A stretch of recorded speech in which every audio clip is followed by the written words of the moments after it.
All right, let's jump right into one of the most intense moments in the entire biblical narrative. We're going to unpack the time Jesus just completely unleashes on the most religious people of his day. And what's wild is his harshest words weren't for his enemies, but for the people who were supposed to be the most devout.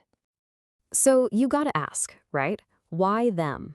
Why not the pagans or the Roman soldiers occupying their land?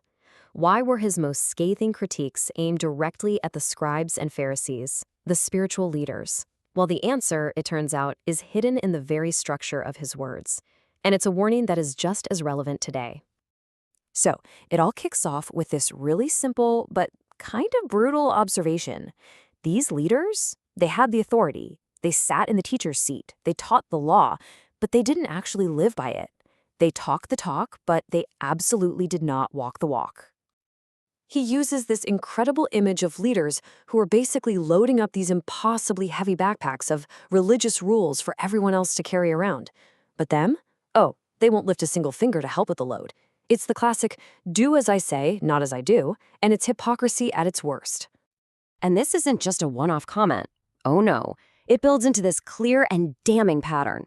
He doesn't just call them out once, he uses a series of powerful, unforgettable metaphors to show just how deep this hypocrisy goes. Now this one is amazing. Whitewashed tombs. To really get how savage this insult is, you need a little bit of cultural context.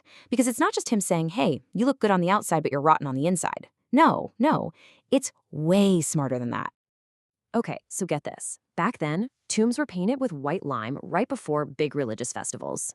Why? So people could see them clearly and not accidentally touch one, which would make them ritually unclean. So, on one hand, the whitewash made them look all clean and pristine. But its real purpose was to act as a giant warning sign screaming, stay away, death and decay in here. It's a genius-level insult. You look pure, but you're actually a spiritual biohazard sign. And then he hits them with this image, which is almost comical, of straining gnats but swallowing camels.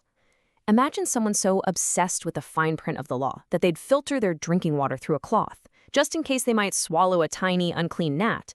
But while they're so focused on those microscopic details, they are gulping down a whole camel without even noticing. Their priorities are, let's just say, a little off.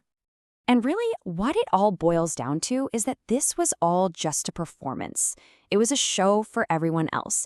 Look at me. My prayer box is bigger than yours. My tassels are longer. I've got the VIP seat. Every single religious act was calculated for an audience, all to keep up the appearance of being super righteous. Now, you might think he's just rattling off a laundry list of complaints here, but this is where it gets really, really cool. This isn't random. These 7 condemnations, what are often called the 7 woes, are laid out in a very specific and deliberate literary pattern. It's like a treasure map leading to the main point. This structure is called a chiasm. You can think of it like a literary sandwich or maybe a pyramid. You have an idea on the outside, then another one inside that, and so on, and it all forces your attention right to the one unique thing that's sitting in the absolute center. And it's just remarkable when you see it laid out. The first and the last woes, they're a matched pair. Both are about shutting people out of God's kingdom. The second and the sixth woes are also a pair, about looking good on the outside while being corrupt inside. The third and the fifth, you guessed it, another pair, this time about misusing God's word. All of these pairs are like giant arrows pointing to the one idea in the middle that doesn't have a partner. So this whole structure is basically a giant spotlight, forcing us to stop and zoom in on that central woe. The entire chapter is built around it, which means if you understand this one point, you unlock the meaning of the whole thing. It's the key. And what is at the heart of it all? The big reveal in the center of this literary sandwich? It's that gnat and camel metaphor we just talked about. The entire critique, the whole blistering takedown, hinges on that single powerful image of catastrophically misplaced priorities. And this verse right here is basically the thesis statement for the whole chapter. The point isn't even that the tiny details were bad. He says you should have done them, but without abandoning the stuff that actually matters most: justice, mercy, and faithfulness. To put it another way, they became world-class experts in the footnotes, but they completely forgot to read the headline. They could win any religious trivia game, no doubt, but they were failing the final exam on what it was all for in the first place. So this brings us right back to our original question. How? How on earth could the experts, the people who dedicated their entire lives to studying God's law, get it so catastrophically wrong? Well, the answer proposed by this analysis is pretty chilling. All that constant performing, that hypocrisy, it had a devastating side effect. It didn't just fool other people. Eventually, it fooled themselves. It made them spiritually blind.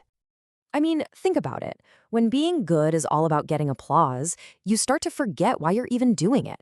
The goal becomes the applause itself, not the act of goodness. Humility gets replaced with a thirst for glory. And pretty soon, you're not just playing a part. You've become the part. You lose the ability to see what's actually true. And that is the ultimate tragedy here. Their obsession with the performance, with outward appearances and tiny rules, made them completely blind to the reality standing right in front of their faces. God himself was in the room with them, and all they could see was some guy who wasn't following their script. And so that leaves us with a pretty challenging final thought, doesn't it? This ancient text becomes a mirror for us today. It forces us to ask, what's the real motivation behind our own actions? Are we doing things for the performance, for the applause and the likes, or are we doing them for the principle itself, for justice, for mercy, and for faithfulness? It's a tough question to ask,